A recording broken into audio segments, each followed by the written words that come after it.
नमस्कार, स्वागत है आप सभी का। आप देख रहे हैं सुबह 9 बजे। मैं हूं आपके साथ प्रीति।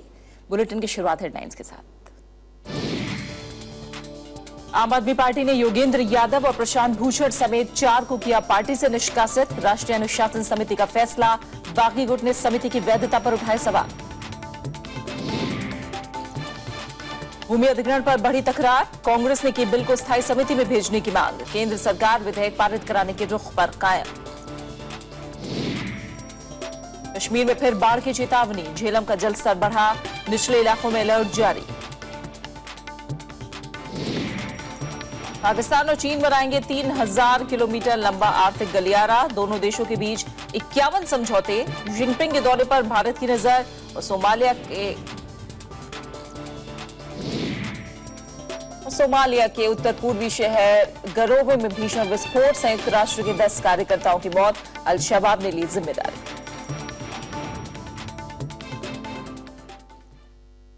आम आदमी पार्टी ने योगेंद्र यादव और प्रशांत भूषण समेत 4 बागी नेताओं को पार्टी से निकाल दिया है। पार्टी के अनुशासन समिति ने योगेंद्र यादव, प्रशांत भूषण, प्रोफेसर आनंद कुमार और अजीत झा को पार्टी विरोधी गतिविधियों के लिए निष्कासित किया है।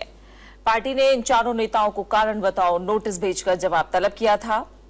योगेंद्र यादव, प्रशांत भूषण और प्रोफेसर आनंद कुमार से नोटिस का जवाब मिलने के बाद पार्टी ने यह कदम उठाया। राष्ट्रीय अनुशासन समिति ने कहा है कि वो कारण बताओ नोटिस के लिए मिले जवाब से संतुष्ट नहीं है, जबकि अजीत झा ने नोटिस का जवाब नहीं दिया। हमारे पास कंप्लेंट थी, उसके एविडेंसेस थे और जो जवाब थे, उन सबको देखने के बाद हमने उन्हें पार्टी से आज निष्कासित किया है। और इससे पहले आम आदमी पार्टी के बागी नेताओं ने अनुशासन समिति को अवैध करार दिया था। प्रशांत भूषण और योगेंद्र यादव ने नोटिस का जवाब देते हुए समिति के सदस्यों पर गंभीर आरोप लगाए थे। पार्टी के अनुशासन समिति में आशीष खेतान के साथ पंकज गुप्ता और दिनेश वाघेला भी शामिल हैं। आम आदमी पार्टी के बागी नेता प्रशांत भूषण और योगेंद्र यादव ने सोमवार को अनुशासन समिति के नोटिस का जवाब दे दिया। दोनों नेताओं ने अनुशासन समिति के सदस्य पंकज गुप्ता और आशीष खेतान पर गंभीर आरोप लगाए हैं। प्रशांत भूषण ने आरोप लगाया कि आशीष खेतान ने 2G घोटाले की आरोपी कंपनी एसआर को फायदा पहुंचाने की कोशिश की। दोनों नेताओं ने दावा किया कि स्वराज संवाद पार्टी के संविधान के मुताबिक सही था। इसमें 2 लोग ऐसे हैं, पंकज गुप्ता और आशीष खेतान, जिन्होंने उनमें से कई आरोप जो मेरे ऊपर लगाए गए हैं, इन दोनों ने खुद लगाए थे कुछ दिन पहले। तो वही हमारे चार्ज लगाएंगे और वही उसका फैसला करेंगे। ये तो किसी भी न्याय पद्धति में नहीं होता। उधर पार्टी ने आशीष खेतान का बचाव किया है। आशीष खेतान इस देश के चंद ऐसे पत्रकारों में से जिसने अपनी जान पर खेलकर पत्रकारिता की है और उसको किसी के सर्टिफिकेट की जरूरत नहीं है, चाहे वो प्रशांत भूषण हो, चाहे योगेंद्र यादव हो। इन लोगों को अपने अंदर झांक कर देखना चाहिए।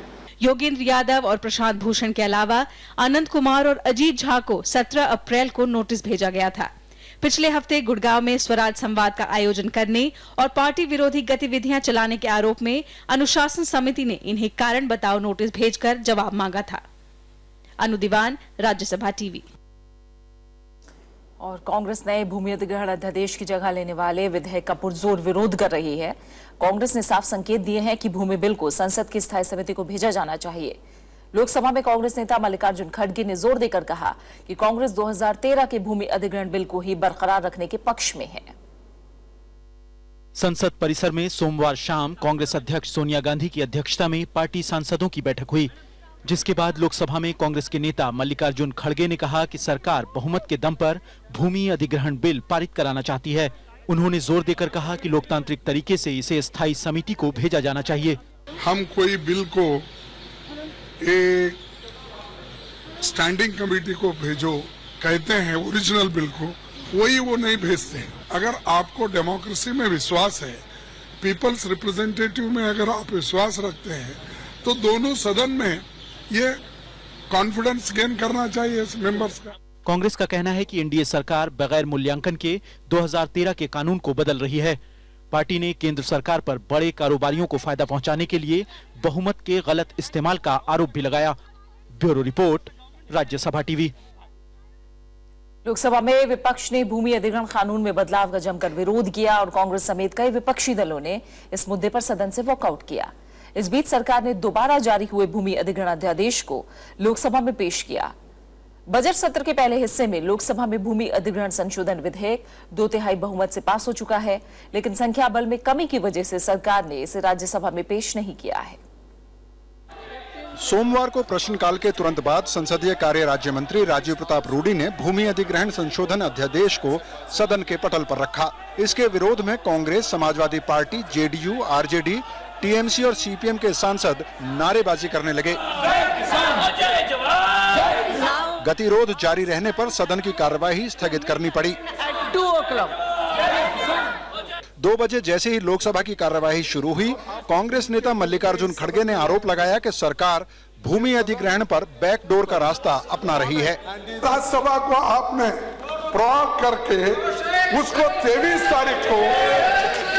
23 को आप उसको एक्सटेंड किया और 20 को हमको बुलाया, ताकि ये जो ऑर्डिनेंस है जनता के मंशा के खिलाफ और किसान के विरोध में उसको लाने की कोशिश करें। तृणमूल कांग्रेस के नेता सुदीप बंदोपाध्याय ने कहा कि उनकी पार्टी अध्यादेश और भूमि अधिग्रहण कानून में बदलाव के विरोध में है।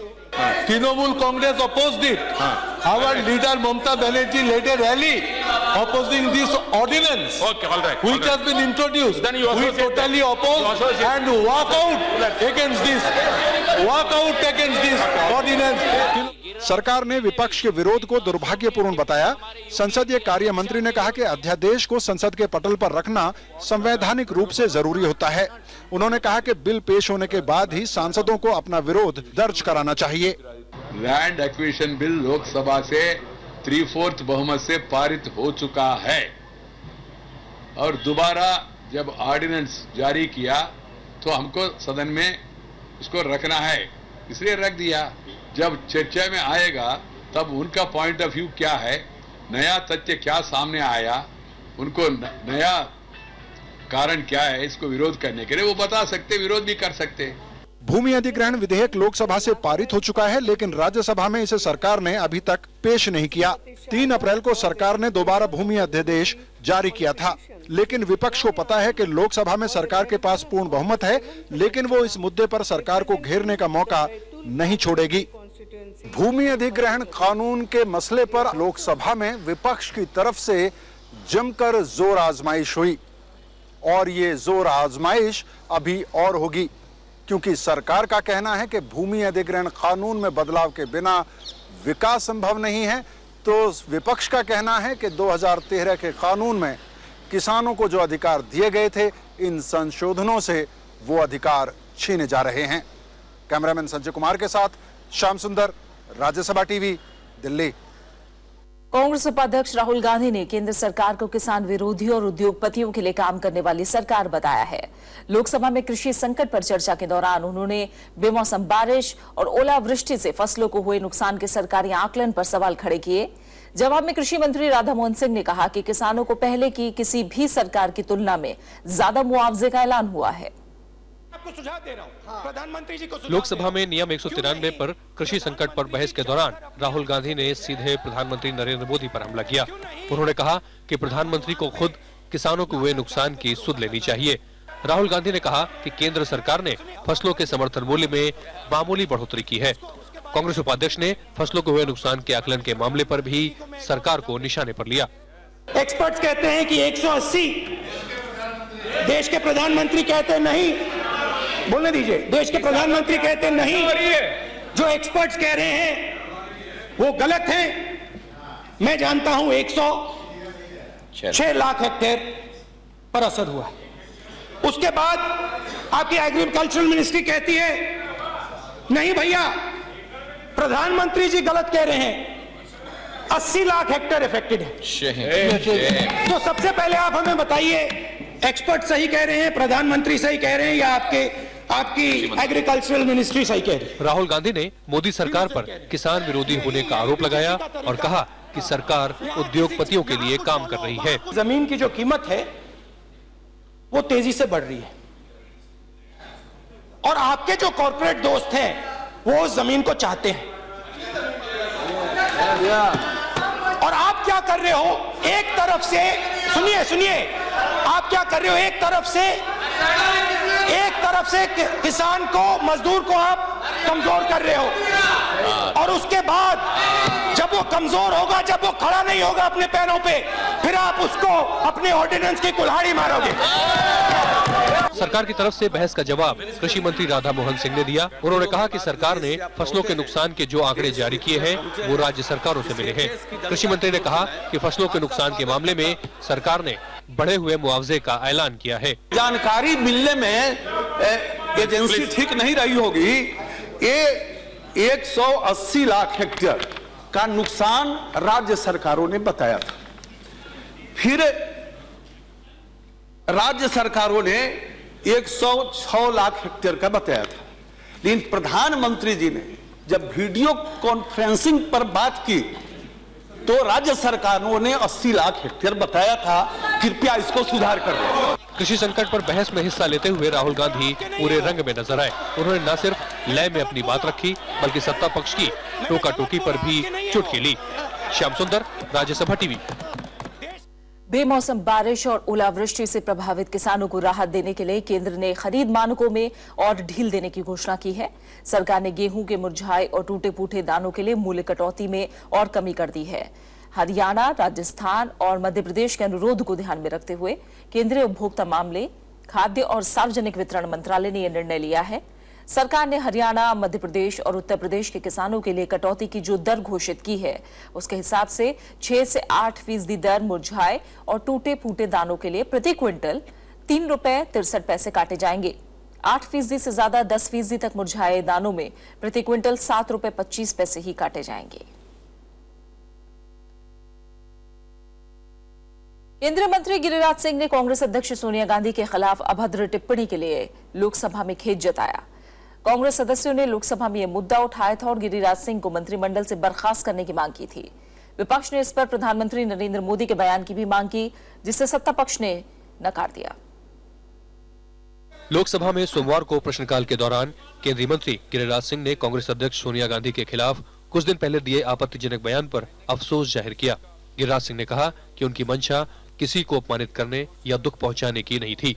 किसी का अपमान करना मेरा उद्देश्य नहीं था। मेरी बातों से अगर किसी को दुख पहुंचा है तो मैं खेद प्रकट करता हूं। लोकसभा की कार्यवाही शुरू होते ही सदन में कांग्रेस के नेता मल्लिकार्जुन खड़गे ने ये मुद्दा उठाया। उन्होंने सोनिया गांधी के खिलाफ की गई टिप्पणी को महिला समाज का अपमान बताकर गिरिराज सिंह के इस्तीफे की मांग की। सांसद ज्योतिरादित्य सिंधिया ने इस पर प्रधानमंत्री से बयान की मांग भी की। कांग्रेस सदस्यों ने इस बारे में कार्यस्थगन का नोटिस दिया था, लेकिन अध्यक्ष सुमित्रा महाजन ने इसे स्वीकार नहीं किया और मुद्दे को शून्यकाल में उठाने को कहा। संसदीय कार्य मंत्री वेंकैया नायडू ने गिरिराज सिंह के बयान को अशोभनीय बताया और कहा कि सरकार ऐसे बयानों से इत्तेफाक नहीं रखती। हमने जो सवाल उठाया है और हमारे जो सदस्य उठा रहे हैं वो इतना महत्व है सारे स्त्री समाज के लिए।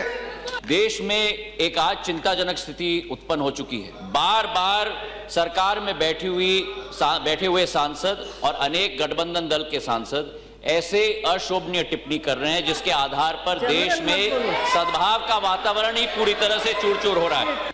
Nobody in the government approves such statements, particularly at personal level. विपक्ष के अवरोध के चलते सदन की कार्यवाही स्थगित भी करनी पड़ी। केंद्रीय लघु मध्यम उद्योग राज्य मंत्री गिरिराज सिंह ने पिछले दिनों हाजीपुर में एक प्रेस कॉन्फ्रेंस के बाद राजीव गांधी और सोनिया गांधी की शादी के बारे में विवादित बयान दिया था। प्रणब गोस्वामी, राज्यसभा टीवी। केरल से राज्यसभा की 3 सीटों के लिए सोमवार को हुए मतदान के नतीजे आ गए हैं। उम्मीद के मुताबिक राज्य में कांग्रेस की अगुवाई वाली सत्तारूढ़ यूनाइटेड डेमोक्रेटिक फ्रंट ने 2 और सीपीएम की अगुवाई वाली लेफ्ट डेमोक्रेटिक फ्रंट ने 1 सीट पर जीत हासिल की है। इस चुनाव में यूडीएफ उम्मीदवार और पूर्व केंद्रीय मंत्री वायला रवि और इंडियन यूनियन मुस्लिम लीग के नेता पीवी अब्दुल वहाब को जीत मिली है। वहीं एलडीएफ उम्मीदवार और सीपीएम नेता के रागेश भी राज्यसभा के लिए निर्वाचित हुए हैं।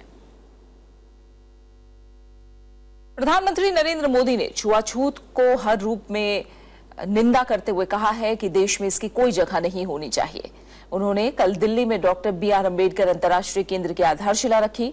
इस मौके पर नरेंद्र मोदी ने कहा कि बाबा साहब निधन के बाद राजनीतिक छुआछूत का शिकार बने रहे। उन्होंने मानव समाज के विकास में अंबेडकर के योगदान को संपूर्णता में देखने की अपील की। प्रधानमंत्री नरेंद्र मोदी ने कहा कि अंबेडकर को सिर्फ वंचित और शोषित समाज के मसीहा के तौर पर नहीं देखा जाना चाहिए। मोदी का मानना है कि अंबेडकर ने पूरे मानव समाज के कल्याण के लिए काम किया था। मोदी ने कहा है कि वैश्विक स्तर पर मानवता के लिए अंबेडकर के असीम योगदान को उजागर किया जाना चाहिए। वो सामाजिक अनटचेबिलिटी के तो शिकार थे ही थे, लेकिन मरने के बाद भी पॉलिटिकल अनटचेबिलिटी के शिकार बने रहे। प्रधानमंत्री ने अंबेडकर को सच्ची श्रद्धांजलि देने के लिए हर नागरिक तक शिक्षा की अलख पहुंचाने पर जोर दिया। समाज के आखिरी छोर पर बैठे हुए इंसान को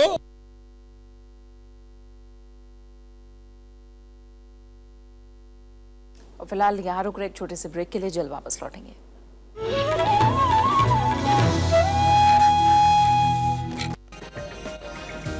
Showcase your concern and commitment towards environment through films. Inviting entries from filmmakers for the 8th CMS Vatavaran International Film Festival. Last date for entries is April 22nd, 2015. Brought to you by broadcast partner Rajya Sabha TV. Visit our website www.cmsvatavaran.org for more details. कला की अद्भुत मिसाल यहाँ के एक बेहद प्राचीन कला है जिसे पच्चीकारी कहते हैं। हुनर है बेमिसाल। हजारों हजार कारीगर यहाँ इस काम में लगे हुए हैं, लेकिन कारीगर है बदहाल। हमारी विरासत खत्म होती जा रही है। आज की तारीख में 10% रह रहे हैं इस काम करने में। 90% लोगों ने इस काम को छोड़ दिया है। देखिए अस्मिता में आगरा से खास पेशकश बेमिसाल कला पच्चीकारी, सिर्फ राज्यसभा टीवी पर।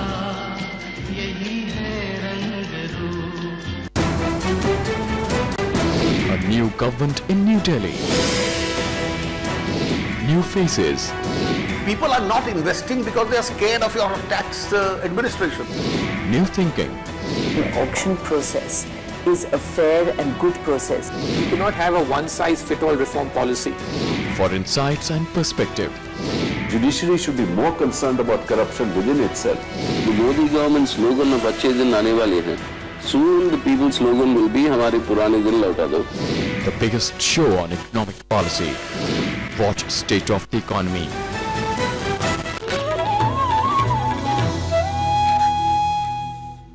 उड़ीसा के पूर्व मुख्यमंत्री और असम के पूर्व राज्यपाल जानकी वल्लभ पटनायक का सोमवार देर रात निधन हो गया। वो 89 वर्ष के थे। 3 जनवरी 1927 में जन्मे पटनायक कांग्रेस के वरिष्ठ नेता थे और ओडिशा के 3 बार मुख्यमंत्री रहे। वर्तमान मुख्यमंत्री नवीन पटनायक के बाद राज्य में सबसे ज्यादा समय तक यानी 14 सालों तक वो मुख्यमंत्री रहे।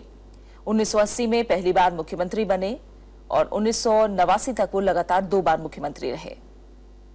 3 बार 1995 में वो प्रदेश के मुख्यमंत्री बने। 2009 में वो असम के राज्यपाल नियुक्त हुए और कुछ महीने पहले ही उनका कार्यकाल पूरा हुआ था और वो भुवनेश्वर लौट आए थे। वापस आने के बाद उन्होंने सक्रिय राजनीति में आने के संकेत दिए, लेकिन वो राजनीति से दूर ही रहे। अब कोई भी शख्स पैन कार्ड बनवाने में आधार कार्ड और मतदाता फोटो पहचान पत्र को जन्मतिथि के वैध प्रमाण के रूप में इस्तेमाल कर सकता है। आयकर विभाग ने पैन कार्ड बनवाने की प्रक्रिया सरल करने के लिए फैसला लिया है। अब तक आधार कार्ड और मतदाता पहचान पत्र को संबंधित व्यक्ति की पहचान और पते का वैध प्रमाण माना जाता है, लेकिन जन्मतिथि के मामले में इसे वैध दस्तावेज नहीं माना जाता था। इसके अलावा केंद्र, राज्य सरकार और सरकारी कंपनियों से जारी फोटो पहचान पत्र को भी जन्मतिथि के प्रमाण के रूप में वैध माना जाएगा। कश्मीर घाटी के कई हिस्सों में कल से लगातार हो रही बारिश ने झेलम नदी का जलस्तर बढ़ा दिया है।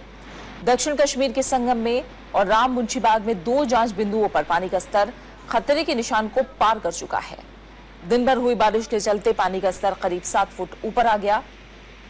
सोमवार सुबह संगम में जलस्तर 12.9 फुट था, जबकि राम मुंशीबाग में ये 12.85 फुट था।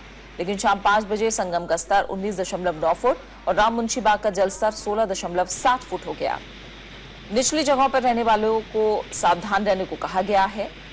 मौसम विभाग ने अगले 24 घंटे में राज्य के कुछ जगहों पर हल्की बारिश या गरज के साथ छींटे पड़ने की संभावना जताई है।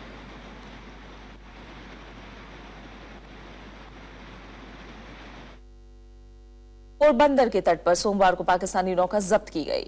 माना जा रहा है कि इसका इस्तेमाल तस्करी के लिए किया जा रहा था। इस नौका में 8 तस्कर सवार थे।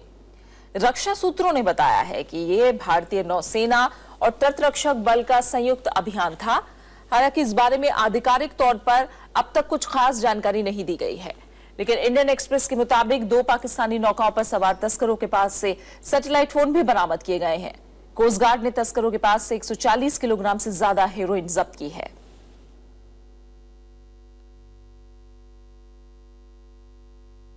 एक नजर कुछ अहम अंतर्राष्ट्रीय खबरों पर। पाकिस्तान और चीन ने विभिन्न क्षेत्रों में 51 समझौतों पर हस्ताक्षर किए हैं। इनमें पाकिस्तान के कब्जे वाले कश्मीर के आर पार अरबों डॉलर की लागत से बनने वाला आर्थिक गलियारा भी शामिल है। इससे भारत की पड़ोस में चीन का प्रभाव बढ़ जाएगा।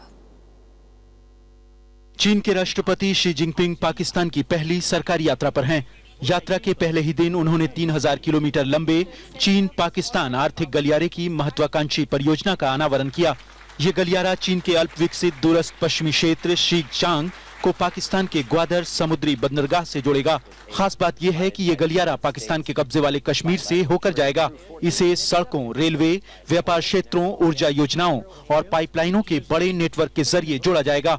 इस गलियारे से चीन की हिंद महासागर और उससे आगे तक सीधी पहुंच संभव हो सकेगी। The two sides agreed to elevate China-Pakistan relations to an all-weather strategic cooperative partnership to enrich the dimensions and contents of the China-Pakistan community of shared destiny. इस रणनीतिक गलियारे को 1979 में बने काराकोरम राजमार्ग के बाद दोनों देशों के बीच सबसे बड़ी संपर्क सूत्र परियोजना माना जा रहा है। इससे चीन का पश्चिम एशिया से तेल के आयात का मार्ग 12,000 किलोमीटर कम हो सकेगा। इसके अलावा दोनों नेताओं ने चीन की सहायता से पाकिस्तान में चलाई जाने वाली 8 परियोजनाओं की भी शुरुआत की। कुल मिलाकर ये सभी समझौते 46 अरब डॉलर के हैं। इस मौके पर पाकिस्तानी प्रधानमंत्री नवाज शरीफ ने कहा कि चीन पाकिस्तान की विदेश नीति का केंद्र बिंदु है और आज उनके देश ने भविष्य की योजना बनाई है। This corridor will benefit all provinces and areas in Pakistan and transform our country into a regional hub and pivot for commerce and investment. इन समझौतों से भारत की चिंताएं बढ़ी हैं। नौसेना प्रमुख एडमिरल आर.के. धवन ने सोमवार को कहा कि चीन और पाकिस्तान के बीच सैन्य संबंधों पर भारत की नजर है। भारत की चिंता तेल मार्ग को लेकर ही ज्यादा है, क्योंकि भारत अपनी तेल जरूरतों का सबसे बड़ा हिस्सा पश्चिम एशिया से और इसी मार्ग से आयात करता है। चीन के इस हिस्से में प्रवेश से भविष्य में टकराव की आशंका बनी रहेगी। इसके अलावा चीन ग्वादर का इस्तेमाल नौसैनिक केंद्र के तौर पर भी कर सकता है। दूसरी ओर पाकिस्तान को भी उम्मीद है कि इस परियोजना के पूरा होने से वो अफगानिस्तान में भारत का प्रभाव कम कर सकता है। Bureau report, Rajya Sabha TV. लगातार हो रहे नाव हादसों से परेशान यूरोपीय संघ ने भूमध्य सागर में सुरक्षा कड़ी कर दी है। यूरोपियन संघ ने कहा है कि वो ट्रिटॉन गश्ती दल को मजबूत बनाएगा और मानव तस्करी को कड़ाई से रोकेगा। 2 दिन पहले लीबिया तट पर 700 अवैध प्रवासियों से भरी नौका पलट गई थी, जिसके बाद लग्जमबर्ग में आपात बैठक बुलाई गई। पश्चिमी अफ्रीकी देशों के हजारों लोग आए दिन यूरोपीय देशों में रोजगार की तलाश में गैर कानूनी तरीके से घुसने की कोशिश करते हैं। इस कोशिश में अक्सर उनकी यूरोपीय सुरक्षा बलों से मुठभेड़ हो जाती है या फिर क्षमता से ज्यादा लोग भरे होने के कारण नौकाएं हादसे का शिकार हो जाती हैं। भूमध्य सागर में नाव हादसों में अब तक सैकड़ों अप्रवासियों की मौत हो चुकी है। यूरोपीय संघ इसे लेकर चिंतित है। पश्चिमी अफ्रीकी देश सोमालिया में संयुक्त राष्ट्र कर्मचारियों पर हुए बम हमले में 10 लोगों की मौत हुई है। यह धमाका उस वक्त हुआ जब संयुक्त राष्ट्र की एक वैन यूनिसेफ के कर्मचारियों को गेस्ट हाउस के पुटलैंड में उनके दफ्तर ले जा रही थी। यूनिसेफ बच्चों के लिए काम करने वाली संयुक्त राष्ट्र की एजेंसी है। हमले की जिम्मेदारी आतंकी संगठन अल शबाब ने ली है। अल शबाब इससे पहले भी सोमालिया में कई बम धमाके कर चुका है। सोमालियाई पुलिस के मुताबिक हमले में सभी आतंकी मारे गए हैं।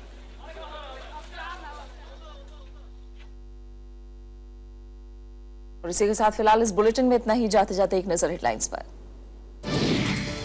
आम आदमी पार्टी ने योगेंद्र यादव और प्रशांत भूषण समेत 4 को किया पार्टी से निष्कासित। राष्ट्रीय अनुशासन समिति का फैसला, बागी गुट ने समिति की वैधता पर उठाए सवाल।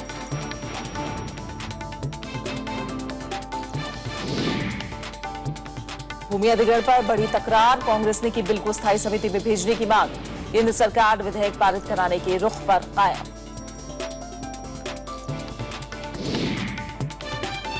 कश्मीर में फिर बाढ़ की चेतावनी, झेलम का जलस्तर बढ़ा, निचले इलाकों में अलर्ट जारी। पाकिस्तान और चीन बनाएंगे 3000 किलोमीटर लंबा आर्थिक गलियारा।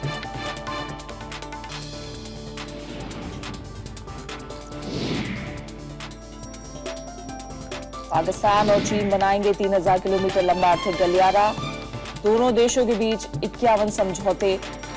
जिनपिंग के दौरे पर भारत की नजर।